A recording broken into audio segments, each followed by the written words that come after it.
Elder gods will be slain, and a weapon even they fear unleashed. The angel Exterminatus.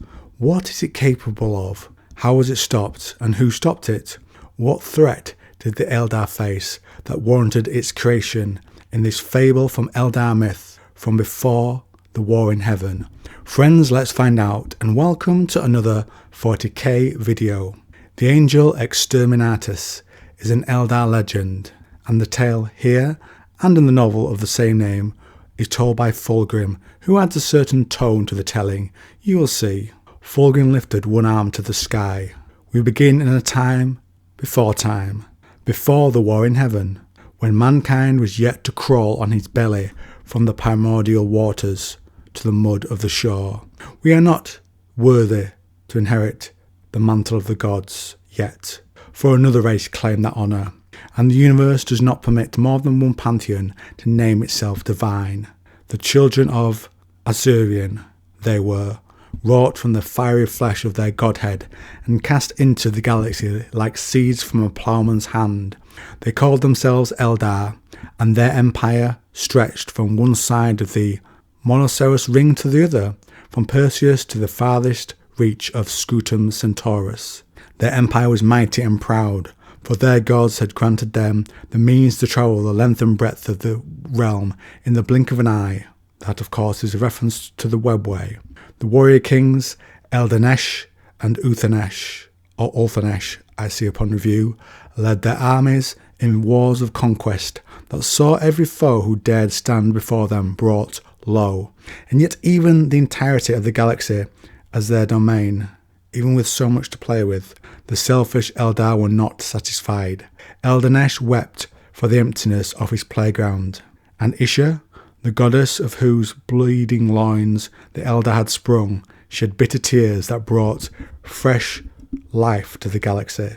Her grief was a wellspring of creation that brought many new and wondrous races into being, all for the amusement of her children, as an act of such foolish indulgence that it beggars belief. As all here know, power begets jealousy, and the king of the conquered Heresh-Salain race plotted and schemed in the darkest reaches of the galaxy. So it seems they were defeated previously by the Aeldari, but are now fashioning a comeback for themselves. The armies of Heresh-Salain, rebuilt in secret and scattered in dimensions beyond the reach of the Eldar, finally assembled and struck back at their conquerors. With their king at their head, the Heresh-Salain slaughtered the Eldar by tens of thousands in battles that left entire regions of the galaxy uninhabitable for millennia. The Eldar were mighty, yes, and their warriors peerless, but the armies of the Heresh-Salain outnumbered the stars, and though each battle itself saw the dead number in the millions, it was but a drop in the ocean to the full might of their grotesque battle hosts. Fulgrim had by now unsheathed his sword, and the golden blade drew fresh gasps of astonishment and roars of approval. Fulgrim spun and leapt like a dancer, yet Perturabo saw the fierce skill in his every move. The Eldar were on the verge of defeat, and the gods wept to see their favoured children so humbled. Once again, Eldanesh cried for his mother goddess to aid him, and she was shamed enough by his pleas to beg her brother husband, the war god Cain, to fight alongside the Eldar. Cain refused, for he had been jealous of Azurian's brood and the relished sight of their pain. So Isha, to change his mind, spent intimate time with him, and a son was born, with claws of blood and a hunger for destruction beyond even the war god's power to unleash. Perturabo felt the audience's terror at the idea of so monstrous a creature, though what the allegory of legend actually meant in terms of real history was impossible to tell. Isha's death scream was her war child's birth scream, a battle cry that stilled the very heart of the galaxy in fear and echoes in the hearts of all who spill blood to this day. The Eldar knew this being as Melia Aurai, a name unspoken by their race, but which lives in their withered hearts as a gnawing fear. It means the beautiful eagle from hell that brings the end of all things, or, to you and me, the angel Exterminatus. It joined the fight against the Heresh-Salain and mighty were the slaughters it wreaked across the galaxy. Eldanesh welcomed its aid, even as he realised his own cowardice had caused the death of his mother goddess. Ulthanesh was broken by the price they had paid for this newborn creature of destruction, a beautiful creature that inspired love and terror in equal measure. Truly, the angel Exterminatus was an Eldar demigod like no other, blessed with the most beguiling countenance, the greatest strength, and the highest intellect. A real paragon, very OP, as my friend would say. What the gods knew, it knew, and what power they feared to wield, it unleashed with a song in its heart. While Ulthanesh quailed at the power of the angel Exterminatus, Eldanesh grew to love the stink of blood in his mouth, the smell of charred flesh, and the sight of carrion picking the flesh of the dead. And perhaps if he were around at this time, Cain would call to this Eldar. Eldanesh grew jealous of the power so casually wielded by the angel Exterminatus, and plotted to bring it to ruin once the war against the Heresh-Salain was done.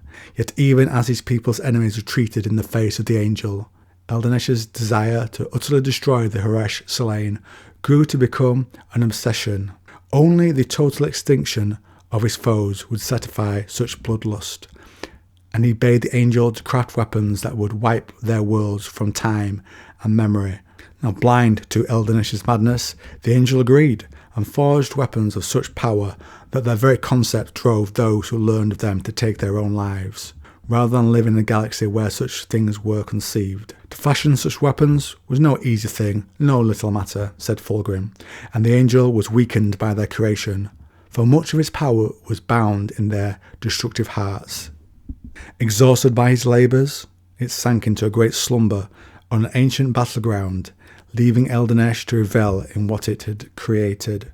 But Eldanesh saw what the angel Exterminatus had wrought and despaired, for he now understood that such weapons were an abomination. The veils of his madness parted, and he saw what he had become, and what he had lost in his quest for victory. He summoned Ulthanesh to his side, and offered great prayers to Azurian. They sought to banish the angel Exterminatus to the netherworlds, beyond the walls of space and time, and consign it to the hells from whence it had been conceived. Netherworld, hell, it does remind me a little of the warp, but can't say stronger evidence than that. Sensing their intent, the angel awoke from its rest and fought back. Fulgrim hacked his sword through the air as he spoke, each stroke theatrically desperate. Such a battle had never yet been seen in the ages of the galaxy. A being with the power of a god assailed by its wayward heirs, with no mercy was to be found in their hearts, as blood flowed and the very warp and weft of the galaxy was torn asunder by the violence of their conflict. None now live who remember how long these demigods fought, but again the power of the angel Exterminatus, Eldanesh and Ulthanesh could not hope to prevail. Both were driven to their knees and faced with the final wrath of the very thing they had helped to create, but before the Exterminatus, the angel, could slay them, Azurian himself intervened to save his foolish sons. He's basically the head god of the Aeldari. Think Norse mythology, think Odin, and think from Greek mythology, Zeus, if you're familiar with them. The angel Exterminatus was a god, and Azurian intervened to save his sons, but he had ruled the heavens for an age before it had sprung from Ish's bloody carcass, and his power was terrible to behold. He finished what Eldanesh and Ulthanesh had begun, and ripped the galaxy apart, folding the tortured skeins of space and time around the angel Exterminatus, and sealing it away in a prison from which there could be no escape, and no reprieve from the terror it had unleashed.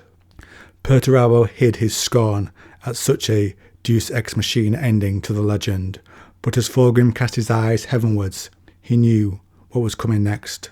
"Behold, the ancient prison of the angel Exterminatus," screamed Fulgrim, thrusting his blade towards the fall-out racked clouds. Though kilometres thick, a halo of light parted them for long enough for the night's blackness to become visible, and in that slice of darkness the ugly bruise of the star Maelstrom. And that's where we wrap up today's video. But just before I do completely finish, this myth ties into the novel because in brief, The tale was for Fulgrim to lure his brother Perturabo into journeying with him to a crone world in the warp called Idris. In the Eye of Terror it is, to resurrect this weapon to use against the loyalists, those that still believe in the Emperor. But it was not on the world. It was all a plan for Fulgrim to drain his brother's life force and use it to elevate himself to Demon Prince. And on that note, the betrayal of brothers, I'll wrap up today's video. What do you think to this Eldari legend and the blood that was shed before the war in heaven? You know what to do? Comment down below.